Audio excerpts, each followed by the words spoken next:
बुढ़िया और पानी का मटका।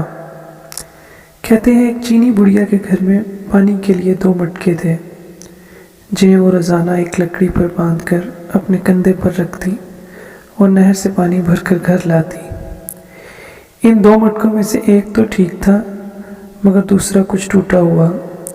हर बार ऐसा होता कि जब ये बुढ़िया नहर से पानी लेकर घर पहुंचती तो टूटे हुए मटके का आधा पानी रास्ते में ही बह चुका होता, जबकि दूसरा मटका पूरा भरा हुआ घर पहुंचता। साबुत मटका अपनी कारकर्दगी से बिल्कुल मुतमईन था तो टूटा हुआ बिल्कुल ही मायूस। हत्ता कि वो तो अपनी ज़ात से भी नफरत करने लगा था कि आखिर क्यों कर वो अपने फ़राइज़ को इस अंदाज में पूरा नहीं कर पाता जिसकी इससे तवक्को की जाती है।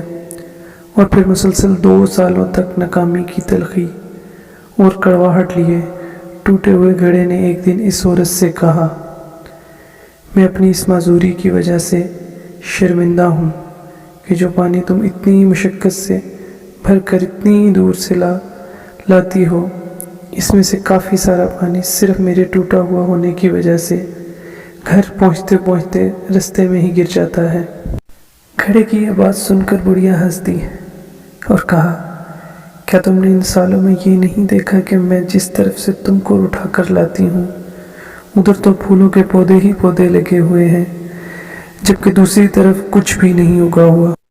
मुझे इस पानी का पूरा पता है जो तुम्हारे टूटा हुआ होने की वजह से गिरता है, और इसीलिए तो मैंने नहर से लेकर अपने घर तक के रास्ते में फूलों के बीज बो दिए थे, ताकि मेरे घर आने तक वो रोज़ाना इस पानी से सैराब होता ही रहा करे।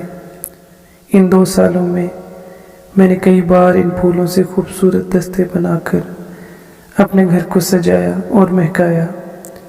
अगर तुम मेरे पास ना होते तो मैं इस बहार को देख ही ना पाती जो तुम्हारे दम से मुझे नज़र आती है। सबक याद रखिए कि हमसे हर शख्स में कोई ना कोई खामी है, लेकिन हमारी यही खामियां, माजूरियां और ऐसा टूटा हुआ होना एक दूसरे के लिए अजीब और पुरतासीर किस्म के ताल्लुकात बनाता है। हम पर वाजिब है कि हम एक दूसरे को इनकी खामियों के साथ ही कबूल करें। हमें एक दूसरे की इन खूबियों को उजागर करना है जो अपनी खामियों और माजूरियों की खजालत के बोझ में दब कर दिखा नहीं पाते। माजूर भी मुआशरे का हिस्सा हैं और अपनी माजूरी के साथ ही इस मुआशरे के लिए मुफीद किरदार अदा कर सकते हैं। जी हाँ, हम सब में कोई ना कोई ऐब है, फिर क्यों ना हम अपने इन ऐबों के साथ एक दूसरे की खामियों और खूबियों को मिलाकर अपनी ज़िंदगी से भरपूर लुत्फ़ उठाएं।